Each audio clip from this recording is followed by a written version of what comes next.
pas si je suis vraiment légitime à faire des reviews comme ça. Ça va pas être des grosses reviews, je vais pas vraiment parler de toutes les spécificités des couteaux que j'ai parce que bah, c'est chiant de savoir que la lame c'est d'une certaine matière. Par contre, ce que je peux dire, c'est voilà, ce couteau il est fait avec des manches telles. Donc celui-là c'est en titane. Je vais pas le présenter parce que bah, il y a beaucoup de présentations déjà dessus et c'est un couteau qui est tellement excellent, l'Alphabis, là, Chanel. Bon, on arrive de plus en plus souvent ce truc.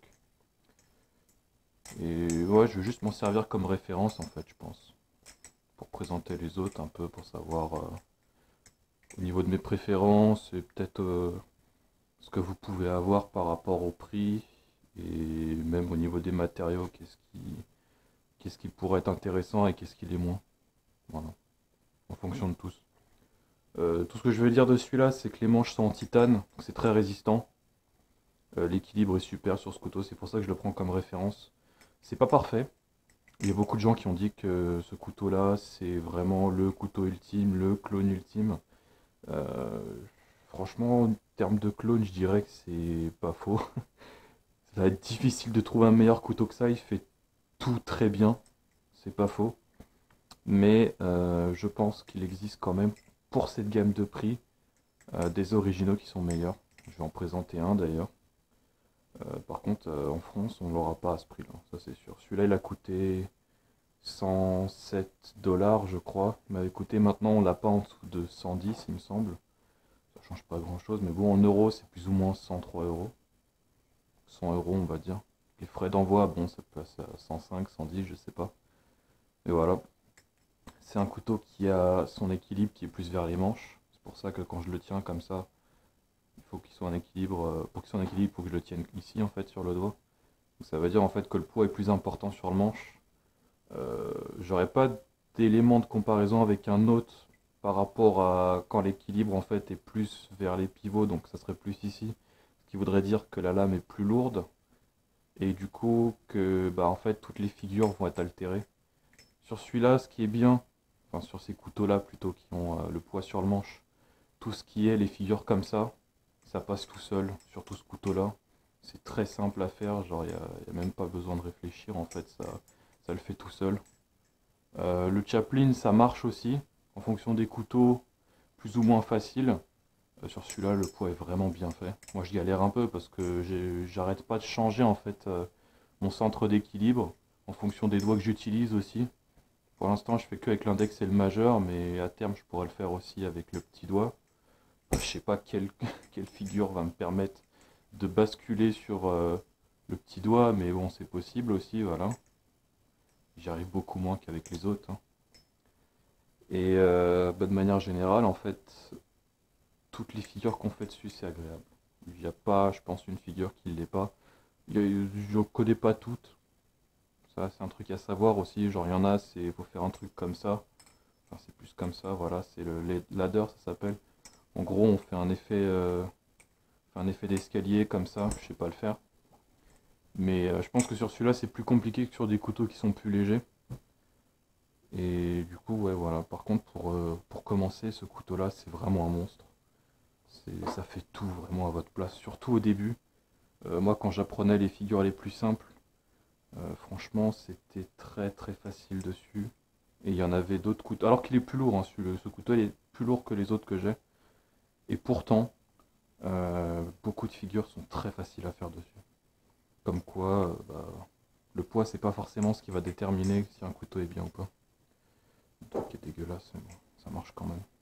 Donc voilà, manche en titane, équilibre vers les manches, et allez, 140 grammes, voilà, si ça peut vous donner un ordre d'idée. Alors j'en ai plusieurs, ça je le gardais pour juste faire une modif sur mon Mako. Donc par exemple j'ai celui-là, j'ai modifié il n'y a pas longtemps, j'ai mis les vis du Mako dessus. Du coup il est beaucoup plus rapide en fait, toutes les figures qu'on fait, ça, je sais pas, c'est beaucoup plus... Oh, c'était dégueulasse ce que je viens de faire. C'est beaucoup plus agréable parce qu'on a l'impression qu'il y avait un effet de freinage avant sur juste la vitesse en fait de pivotement ici. Et depuis que j'ai mis ces vis là, ça marche beaucoup mieux. Le seul problème de ce couteau, c'est que... Enfin, seul problème, il y en a probablement d'autres. Il y en a qui disent que l'équilibre est pas ouf. Moi, je trouve que c'est quand même pas mal.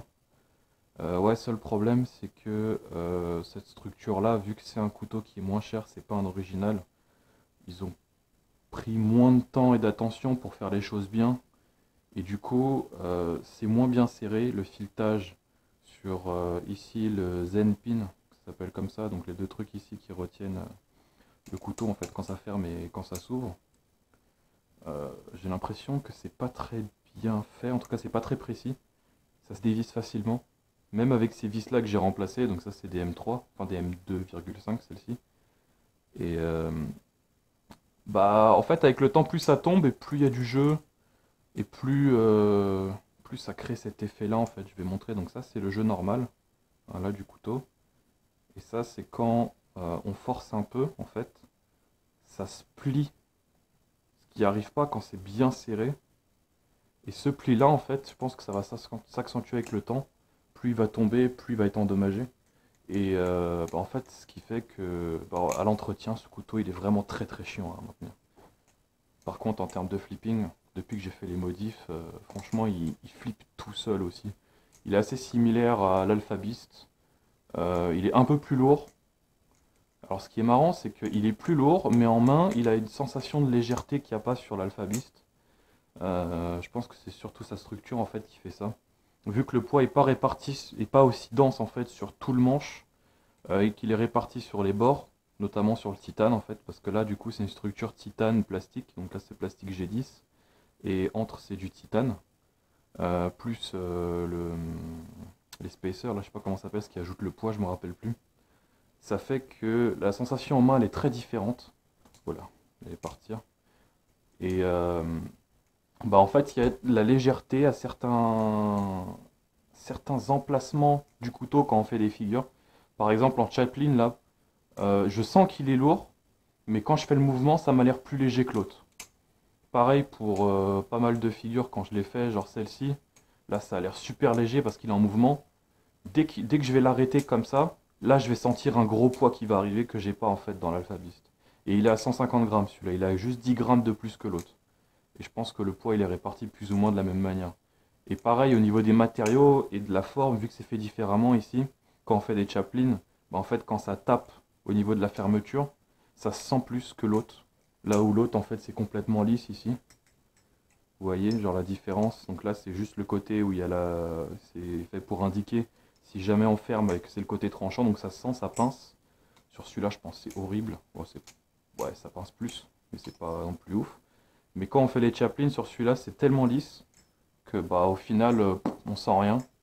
Alors que celui-là, vu qu'il y a ce petit truc là, ça se sent un peu plus et le poids accentue en fait la sensation qu'on a.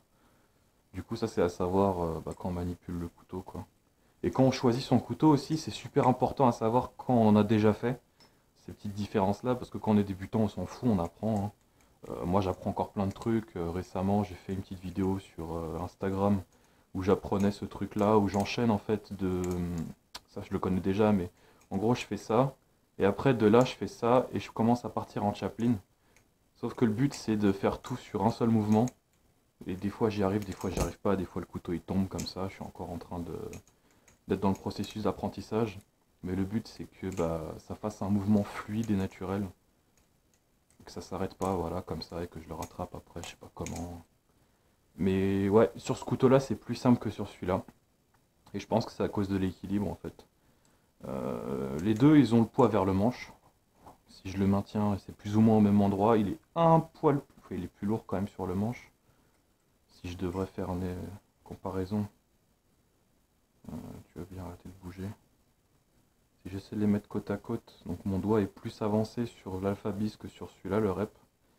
Et même si le manche est un peu plus long, ou non, c'est quasiment la même chose. Le doigt est un poil plus en arrière, donc je dirais qu'il est un peu plus lourd sur le manche. Ça doit peut-être être pour ça aussi que sur certaines figures je galère plus. Enfin plus, c'est même pas que je galère plus, c'est que la sensation elle est différente, en fait il faut que je m'habitue différemment. Notamment sur le Chaplin, là, sur celui-là, des fois c'est super simple. Là j'ai l'impression que c'est plus simple que sur l'Alpha Beast. Mais dès que je vais commencer à balancer le couteau, par exemple quand je vais commencer à enchaîner des trucs, Dès que je vais arriver là, ça va être plus compliqué parce que j'ai l'impression que j'ai besoin de faire plus de mouvements en fait pour commencer à le faire partir que sur celui-là en fait où bah je sais pas si c'était plus fluide des fois en fait, ça part tout seul. Voilà, là c'est parti tout seul vraiment. J'ai à peine fait un petit mouvement pour le bouger que c'est parti. Et celui-là j'ai besoin de faire plus de mouvements. Donc à savoir. Donc je disais celui-là c'est en titane complètement, celui-là c'est titane plastique. La lame bon on s'en fout, c'est en matériau acier, je sais pas quoi, D2 similaire. Un clone aussi. Vu que c'est un channel, il y a plus de visserie comparé à celui-là. Pas un channel, pardon, c'est un sandwich. Je suis désolé, j'arrête pas de dire channel. C'est une structure sandwich, donc en gros, il n'y a pas le... Ici, si vous savez pas ce que c'est. La différence, c'est que là, c'est fermé, là, c'est ouvert. Donc là, c'est juste deux pièces qui sont pressées sur les vis. Là, c'est une seule pièce et c'est juste serré à ce niveau-là. Donc là, il y a une petite vis parce qu'il y avait le latch. Pareil ici, mais je l'ai enlevé. Là, j'ai laissé la vis pour l'équilibre, mais je sais même pas si ça change quelque chose. Et du coup, bah, ça joue en fait même sur les sensations et le bruit.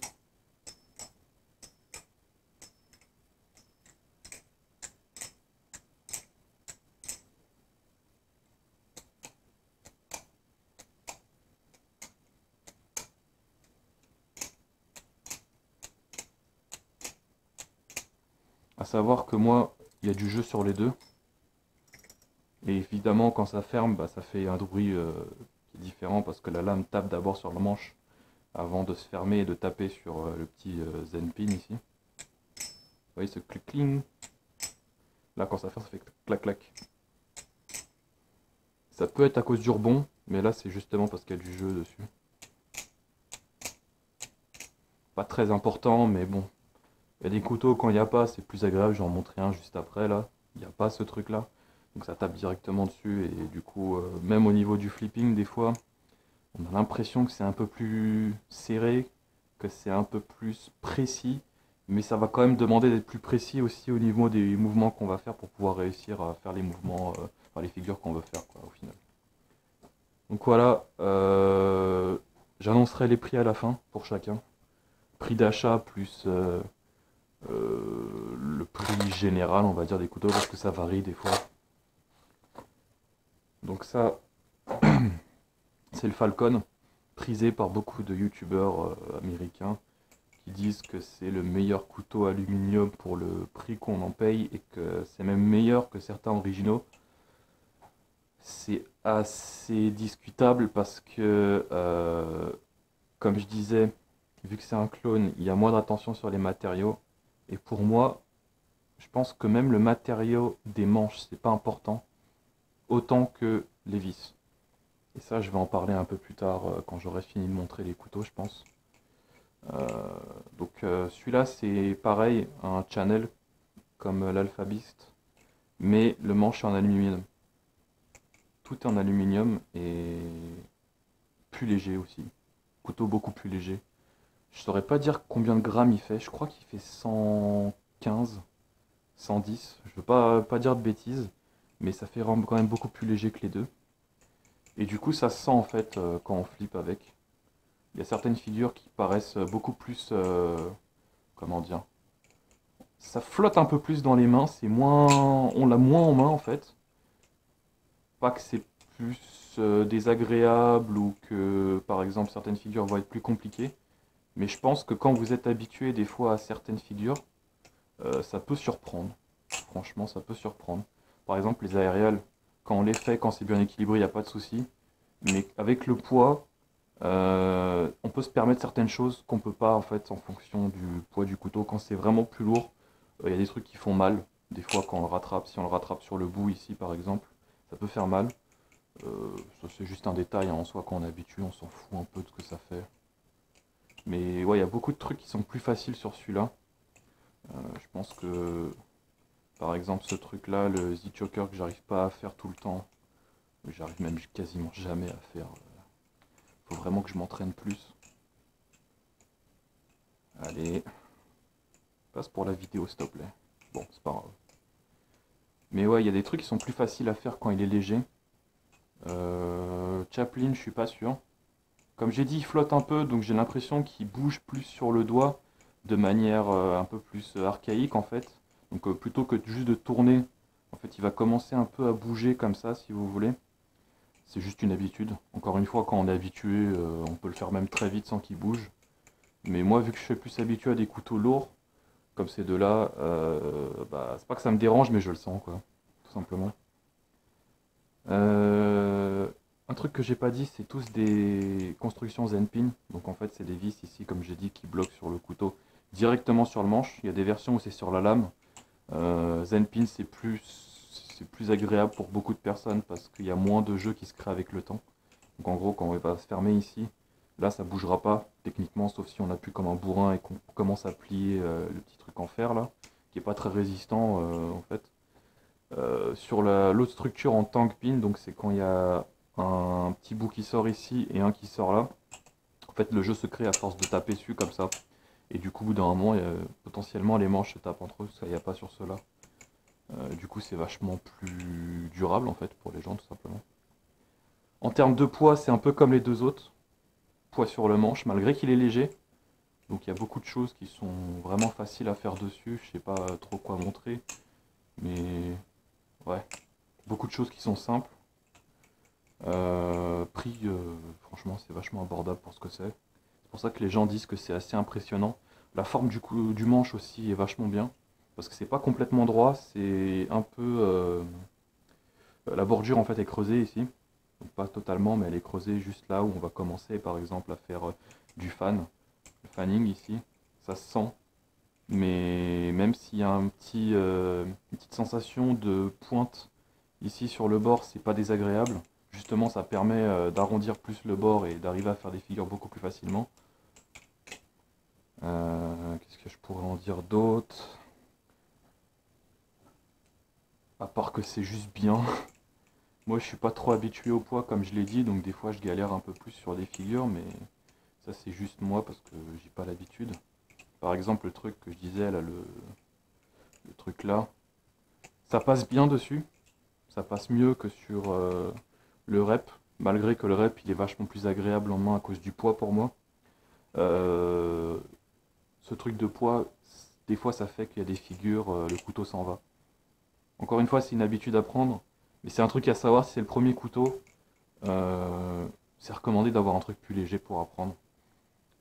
Autant que du fait que des figures que vous apprendrez dessus seront plus faciles à faire sur les plus lourds, alors qu'inversement, ça fera un peu bizarre à s'adapter dessus, même si ça changera pas grand chose, c'est juste un peu de temps à passer. Je pense que c'est quand même mieux d'acheter un couteau comme ça au début que d'acheter un des deux autres. Sauf si vous avez vraiment les sous pour celui-là. Je vais annoncer le prix juste après. Achetez l'Alphabist en premier, vous serez pas déçu. S'adapter à un truc plus lourd, il n'y a pas de problème. Et ouais, vu la durabilité, vous pouvez l'année vous pouvez pas le jeter. Jetez pas vos couteaux. C'est un truc, moi je déteste quand je vois un mec, il fait sa vidéo, il fait ses trucs, il dit merci, il fait yeet, il jette le couteau par terre, loin, sur du béton et tout, et après, bah évidemment, ça endommage le couteau, et ça peut créer plus de jeu ici. Je l'ai pas montré sur celui-là, mais il y a quasiment pas de jeu. Et ce que j'ai pas montré aussi, c'est ça. Le petit bruit qu'on entend, c'est parce que ça commence à se dévisser. J'ai pas mis de Loctite, mais si je le revis, je pense qu'il y en aura plus du tout. C'est pas le bon. Bambou. Tac. Loctitez vos couteaux, n'ayez pas peur de le faire. Juste éviter de le faire déborder. C'est pas la bonne clé, mais bon. C'est pas grave, j'ai des vis, j'ai un truc qui m'attend. Ouais, j'ai bizarrement. Voilà, plus de son. Ah, un petit peu comme ça. Celui-là, il n'y en a pas. Mais ouais, je les ai tous tunés hein, du mieux que je pouvais, sauf les bushings de l'Alphabis, donc les bagues intérieures, parce que ça flippe tellement bien que j'ai peur de faire ce que j'ai fait sur mon ancien Kraken, que je vais montrer bah, même maintenant en fait. Je vais pas faire de review dessus parce que c'est le plus mauvais de mes couteaux. Je l'ai détruit, hein, je suis désolé. J'ai essayé de le poncer un peu, de faire un truc sur les bords, c'était pas mal. La finition est quand même assez bien, même si c'est pas forcément parfait. J'ai fait un petit effet granulé dessus avec une petite brosse aluminium qui tournait. Par contre ici je l'ai détruit. Il y avait un truc avec des trous qui était vachement bien fait de l'autre côté. C'était beau. Et quand j'ai essayé de faire ce truc là, parce que je voulais que ça glisse moins, parce que vraiment le couteau il glissait comme pas possible, je l'ai complètement annihilé le truc. Le pauvre il s'en est pris plein la gueule, alors que le couteau s'en est déjà pris plein la gueule. Euh, alors, l'équilibre dessus, c'est pas mauvais. Par contre, moi j'ai un souci, c'est que j'arrivais pas à le tuner de manière à ce que ça swing bien. Celui-là, il bloque en fait. Il bloque au bout d'un moment. Et quand je veux faire en sorte qu'il y ait le moins de jeu possible, ça fait tout le temps ça. Alors celui-là en plus, il bouge bien ici. Et pourtant, il bloque. J'ai aucune idée de comment fixer ça maintenant. Parce que selon moi, c'est à cause du Zenpin. Mais bon, ça je vais pas trop en parler parce que je suis plus en train de montrer les couteaux. Par contre, le Kraken, l'ancien en tout cas, parce que ça c'est l'ancien, les bords étaient complètement carrés, ils sont pas du tout comme celui-là. Je le recommande pas. Je le recommande vraiment pas. Achetez le nouveau. Il y en a un nouveau, c'est vraiment avec des bords, ils sont arrondis comme celui-là, comme ce que j'ai fait en fait là. Euh, Regardez bien les images. Demandez même au vendeur si c'est bien le nouveau Kraken de chez Bali Plus, parce que celui-là c'est The One, le même qui a fait celui-là, et même l'Alphabis d'ailleurs. Et vous serez beaucoup plus content avec le nouveau Bali Plus qu'avec les anciens. Pas seulement parce que c'est plus arrondi ici, tout le couteau est juste mieux fait en fait. Même la peinture dessus c'est beaucoup mieux que sur tous les autres couteaux je trouve. Ils ont fait le même effet granulé qu'il y a sur les couteaux de Squid Industries, parce que j'en ai un ici, je vais le montrer tiens, qui vaut le même prix que l'Alphabist et qui pourtant aurait pu être parfait, juste s'il était plus solide. Il y a une sorte d'effet granulé, je sais pas si ça se voit, avec le reflet. Et en fait, ce truc-là, c'est pas la peinture. Il y a le même pseudo granulé ici, sur ce couteau-là. Mais c'est juste je sais pas si c'est l'anodisation ou la peinture, je sais pas comment ils ont fait. Mais en tout cas, celui-là, c'est lisse, ici. On sent un petit truc, mais c'est quasi imperceptible. Alors que celui-là, on sent vraiment que ces petits granulés, ils retiennent le doigt et c'est beaucoup plus agréable en fait dessus. Sur le nouveau couteau Bali Plus, il y a un truc similaire. Donc ouais, si vous voulez l'acheter, achetez le nouveau, achetez pas celui-là, l'ancien. Je l'ai dézingué exprès parce que je voulais essayer de faire un truc mieux. Mais le problème avec les pivots, là, le truc qui freine et tout, genre c'est... J'arrive pas à le corriger maintenant. J'attends d'autres visseries, d'autres trucs. Notamment un truc que je veux essayer pour remplacer juste le pivot ici. Donc en gros, c'est ce truc-là où il y a le petit bout. Je pense que j'en parlerai sur une autre vidéo quand je testerai, direct si ça marche ou pas. Mais en gros, la bague intérieure, c'est ce petit truc-là qui va ici. En fait, ça va à l'intérieur et ça fait bouger. Donc là, c'est pas la bonne taille, mais en gros, ça va à l'intérieur et c'est cette petite bague-là qui tourne dessus. Et il me semble que ceux des clones, donc les pivots des clones, ils sont à chier vraiment. C'est pas assez lissé, alors que ça, c'est beaucoup plus lisse à l'intérieur. Et je pense que si on change ce truc-là, ce système-là, avec un autre, peut-être que ça marchera. Je sais pas, parce que le matériau que j'ai pris, moi, c'est en aluminium. J'espère que ça sera bien. Mais ça devrait pouvoir corriger le problème que j'ai, par exemple, avec ce couteau-là. Et en plus, il y a un autre problème avec ce couteau, c'est au niveau du Z-pin. En fait, quand j'appuie ici, vous allez voir, hop, voilà. Bah, ça se plie en fait. À l'intérieur, la vis, là, la petite vis, elle est un peu pliée et du coup, bah, ça fait de la merde et on le sent là. Même la sensation que j'ai là, c'est bah tiens, c'est plus serré du coup. Là, ça bouge encore moins en fait. Ça bloque direct. C'est horrible, vraiment horrible. C'est dommage, hein. Et pourtant, ce couteau-là, il vaut un peu plus que celui-là. C'est quasiment les mêmes gammes de prix. Et il est beaucoup plus mauvais, je sais pas pourquoi. Donc ouais, voilà. J'en ai un autre de couteau, je sais pas où je l'ai mis. Ah, il est là. Ouais, c'est celui-là. Je vais montrer celui-là après parce que ça c'est un original. Mako V4. Premier couteau de The One qui est original. J'ai pas le nom. The One 47, T1 47, je sais pas c'est quoi le nom. Je l'appelle le The One original moi. Il est assez bizarre. La forme au niveau du manche est étrange. Ils ont essayé de copier des trucs en faisant des trucs originaux au niveau de la forme, au niveau des variations de couleurs et tout. Ils ont fait une lame qui ressemble pas à une lame. Moi ça me dérange pas du tout parce que encore une fois je fais que des lames d'entraînement. Du coup ce truc là c'est m'en fous en vrai. Par contre, en changeant les vis, moi c'est ce que je fais, hein, j'achète des vis différentes. Moi, les vis que j'ai de base, c'est des vis arrondies comme ça. Donc on peut voir la différence, j'espère, ici avec le reflet. Donc non seulement le truc pour visser a une forme différente, et en plus la tête aussi, elle est arrondie sur les vis de base, celle-ci elle est plate. Ça ressort un peu, c'est peut-être un peu plus moche pour certains. Je peux vous assurer que la beauté, on s'en fout royal quand on voit la différence au niveau des sensations. Quand c'est beaucoup plus précis, c'est plus serré, on arrive à mieux le tuner le couteau. Si ça vous dérange tant que ça, poncez la tête et puis on s'en fout, quoi, c'est fini. Mais bref. Donc oui, ce couteau-là, même prix que le Falcon, il est, je dirais même plus léger que le Falcon encore. Un poil plus léger. Même si, bon, après, ça c'est en fonction de chacun. Hein, vous préférez les trucs légers ou lourds, ça vous le verrez avec le temps.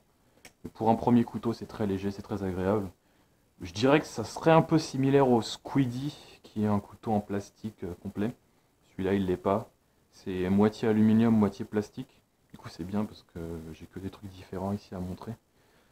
Ça fait un peu moins solide que par exemple même un complètement aluminium. Mais je pense que c'est plus résistant parce que le plastique il est plus dense et en fait, au niveau des coups, je pense que ça amortit un peu plus que sur de l'alu. L'alu, il se plierait. Après, ça, c'est encore une fois, ça dépend, je pense. Si un couteau il tombe, dans tous les cas, il va prendre un choc. Mais potentiellement, moi, je préférerais un truc comme ça, un truc complètement alu. Même si le plastique, là, on va pas se mentir, il est dégueulasse. Hein. Les petits côtés granulés ici, hein, ça fait un peu cheap en plus. Ça fait bizarre. En termes d'équilibre, il est aussi lourd sur les manches. Un peu comme le Falcon. Mais la sensation est quand même relativement différente. L'équilibre général, euh, parce qu'il est plus léger, je pense, sur celui-là, est un peu moins bon que sur le Falcon, comme si c'est un peu moins précis. Mais il flippe très très bien aussi celui-là parce que je l'ai tuné. Ah oui, un truc à savoir aussi, oui, j'ai dit tous les couteaux sont tunés. C'est pour les rendre vraiment au mieux possible. Par contre, ça ne veut pas dire forcément que vous aurez la même chose. C'est possible qu'il y ait des variations, qu'il y ait plus de jeux, qu'il y ait plus de tapes. Certains, je les avais tunés pour qu'il n'y ait pas de tapes. Certains en ont toujours pas. Certains en ont plus parce qu'ils sont tombés. C'est un truc naturel. Rien n'est parfait. Mais quand même, ça reste... on peut se faire un bon ordre d'idée en fait en fonction de ce que je montre ici. Alors au-delà de ça, celui-là, il faut le tuner pour qu'il marche bien. Il faut mettre des vis différentes, surtout. Je pense que ça, c'est vraiment le truc qui va tout changer dessus, qui va faire qu'il va marcher mieux. Parce que acheter comme il était... Oh, bah tiens, hop là, super. Le tout premier qui s'est placé tout seul. C'est ouf, ça a vachement bien marché. Je pourrais même... Tiens, je pourrais même le faire comme ça. Si j'arrive à caler mon doigt. Ah ouais, mais non, mais là c'est inversé du coup. Comment ils font? Ils calent leurs doigts? Je crois qu'ils calent leurs doigts, ils font... Ouais, c'est ça. Bon, je vais pas réussir, hein, évidemment, parce que je suis dans la vidéo, mais bon. Donc la lame, matériaux comme les autres, hein, clone, je pense. Et bah ouais, c'est tout ce que je pourrais en dire, à mon avis. Hein. Il flippe bien parce que je l'ai tuné. Mais acheté d'origine, il flippe moins bien que le Falcon, même s'il y a du jeu. Même si les bagues sont plus importantes en termes d'épaisseur, du coup plus de jeu. Du coup, il est potentiellement moins bon que celui-là. Mais moi, j'ai une préférence pour celui-là parce que le truc en plastique. J'ai un truc avec les manches en plastique, je sais pas. Je préfère quand c'est une bonne structure avec du plastique qu'un truc complètement en aluminium. Mais ça, c'est juste moi. Hein, dans tous les cas, les 4 ils flippent bien. Vraiment bien en fonction duquel. Celui-là, il est chiant. Faut beaucoup l'entretenir. Faut bien le modifier. Celui-là, faut le modifier un peu. Celui-là, même sans modification, il est très bien. L'Alphabis, je pense pareil. Je l'ai acheté, je l'ai pas modifié, j'ai juste mis d'autres vis. Parce que moi, je me suis dit YOLO, c'est mon truc, je vais faire des modifs, waouh, je suis en ouf. Mais si vous n'avez pas une chance de merde pour avoir comme ce que moi j'avais, et je pense que ça n'arrivera pas parce que moi la lame est différente, vous n'aurez pas celui-là qui est pas tunable, meilleur enfin mieux que les autres et qui a beaucoup de jeux, même s'il marche très bien, hein. Pour le prix de toute façon, vous pouvez pas être déçu, en tout cas sur celui-là. Qu'est-ce que je pourrais montrer d'autre? Oui, le dernier que je peux montrer du coup, bah, c'est le Mako. L'original, le seul mât original que j'ai pour l'instant, j'en attends un autre qui va être incroyable à mon avis. Atropos Demon avec manche, partie en plastique et l'autre en titane. J'avais vraiment envie d'avoir un truc comme ça. Ouais, je suis vraiment très impatient. Enfin bref. Donc, Mako V4 original. Squid Industries, hein, marqué ici. 100 $ celui-là. Je vais parler des prix du coup. 100 $, je l'ai payé 200 parce que je suis un pigeon. Parce que j'ai pas regardé les taxes, parce que je savais pas que les frais d'envoi ne suffisent pas et que des fois les compagnies qui envoient les produits font des frais de dossier et qui font passer ça comme taxe douanière. C'est super, c'est génial, n'achetez pas aux États-Unis, comme je l'ai dit dans les autres vidéos. Sinon, qu'est-ce qu'il a celui-là? Il a des manches en aluminium 60-61, comme celui-là à l'intérieur, pas comme cela parce que c'est en titane. Pareil, celui-là c'est 60-61 pour ce que ça vaut.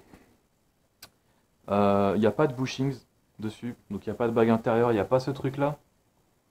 Donc dedans il n'y en a pas. Tout ce qu'il y a, c'est ce système ici, direct sur la lame.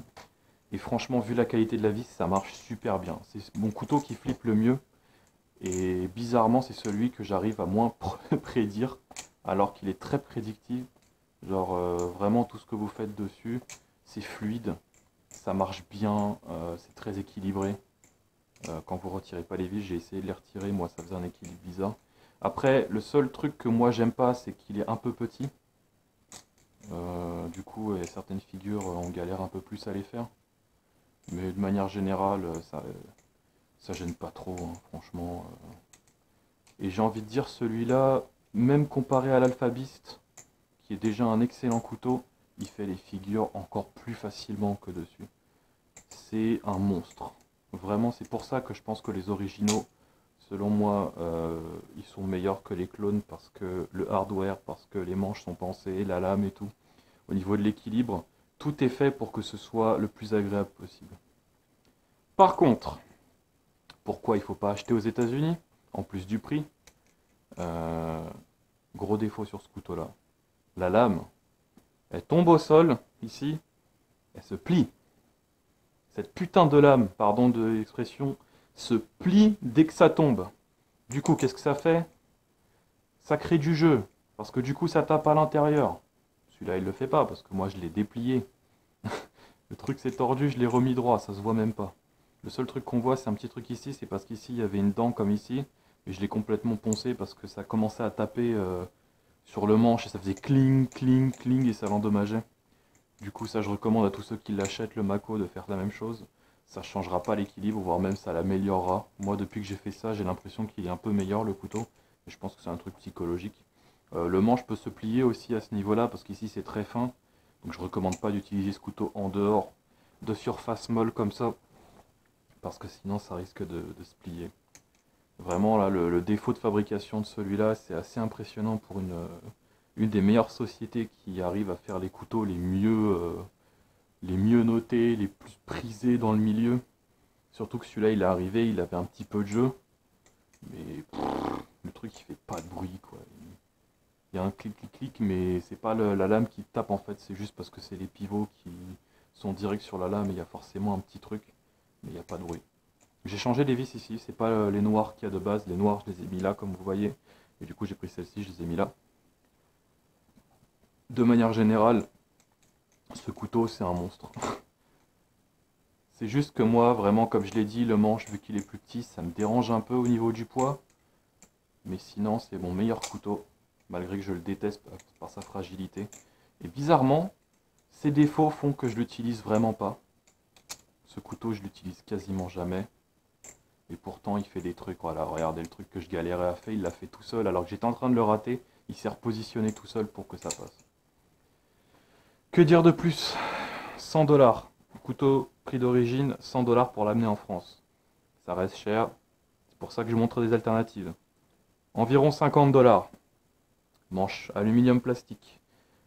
Avec les vis à modifier selon moi ou à loctite et à serrer à fond pour que ça tienne bien. Environ 50 $. Meilleur couteau que vous pouvez acheter. J'ai pas testé l'Alien, il y en a un autre qui s'appelle The One Alien. Aussi un original. Mais pour l'instant moi je recommande celui-là. Manche en aluminium, très bien. Des fois arrive même sans jeu de base. Moi j'ai dû un peu poncer les bagues, des fois il arrive sans jeu. Très bon couteau. Le Rep Clone, 65 €. Ah oui, j'ai dit 50 $, c'est des euros, pardon. Non, celui-là c'est 200 $, mais le reste c'est 50 €, environ 50 aussi. Celui-là environ 60-65 avec les frais d'envoi. À savoir qu'il faut beaucoup l'entretenir, ces casse-couilles. Faut faire des modifs dessus. Apparemment, la version lame d'entraînement c'est la pire de tous, celle-ci. Donc, pas recommandé, sauf si vous voulez vraiment avoir un couteau avec du plastique et du titane en clone. C'est le meilleur, mais beaucoup d'entretien, et vous n'aurez pas le meilleur couteau sandwich que vous pouvez avoir. Après, pour ce prix-là, c'est le meilleur. En lame d'entraînement, je suis pas sûr. Il y a une autre lame, mais moi je l'ai pas, donc tout ce que je peux faire, c'est vous recommander ce que moi j'ai. Donc ça, à savoir, beaucoup d'entretien. 100 €, enfin 100 $, 105, 110, bref, 100 €. Titane, manche titane. Donc celui-là, je l'ai dit, plastique titane. Ça, c'est manche full titane. Équilibre super. Se vaut avec le Mako. Mais selon moi, le Mako est meilleur parce qu'il est mieux équilibré. Peut-être parce que c'est pas un clone, j'en sais rien. Mais il est quand même très très bien équilibré. Ce couteau, il fait des trucs tout seul des fois. Très agréable pour des figures, très bon pour apprendre au début. Il reste relativement cher en fonction de ce que vous avez envie de mettre dans un couteau papillon. Mais ça les vaut. Franchement, il n'y a pas mieux à ce prix-là au niveau des clones. Donc voilà, j'ai oublié donc le Kraken, hein, ça vous pouvez le laisser de côté. J'ai un autre couteau qui arrive, je ferai un review juste pour celui-là. Mais si je devais classer ces couteaux, je pense que je pourrais facilement faire un truc comme ça. Ça c'est mon classement, du pire au meilleur, ils sont tous très bien. Pourquoi je mets le Falcon ici et pas comme ça? Préférence personnelle. Mais pour tout le monde, ça sera comme ça. Très bon couteau, hein, mais vraiment l'entretien, ça casse les couilles. Très bon couteau, moi vu qu'il est plus léger, je le mettrai à sa place. Bon couteau, mais il y a mieux. Maintenant, il y a mieux. Très bon couteau, vraiment, mais trop cher pour nous en France. Pour ce que c'est, avec ses défauts, je dirais que le V3 est meilleur. Je ne l'ai pas testé, parce qu'il n'y a pas les trucs, les trous ici, donc il est beaucoup plus résistant et la lame se plie pas. Pareil pour le manche du coup. Et bon bah pour le prix, voilà. Hein. 50, 60, 65, 50, 100 et 100. Enfin, temps normal, parce que là c'était 200, celui-là vous l'aurez pas. Sauf si vous me l'achetez. Ce qui, je pense que personne l'achètera de toute façon, parce que je le vends un peu plus cher que ce que moi, que le son prix original. Parce que bah, j'ai payé plus, il faut quand même que je rentabilise un peu. Mais bon, ça c'est une autre discussion. En tout cas voilà, pour le petit review sur la flippabilité de tous les couteaux. J'espère que ça servira à quelqu'un et en fonction de ce que j'ai en plus, bah, j'en ferai d'autres. Voilà, allez.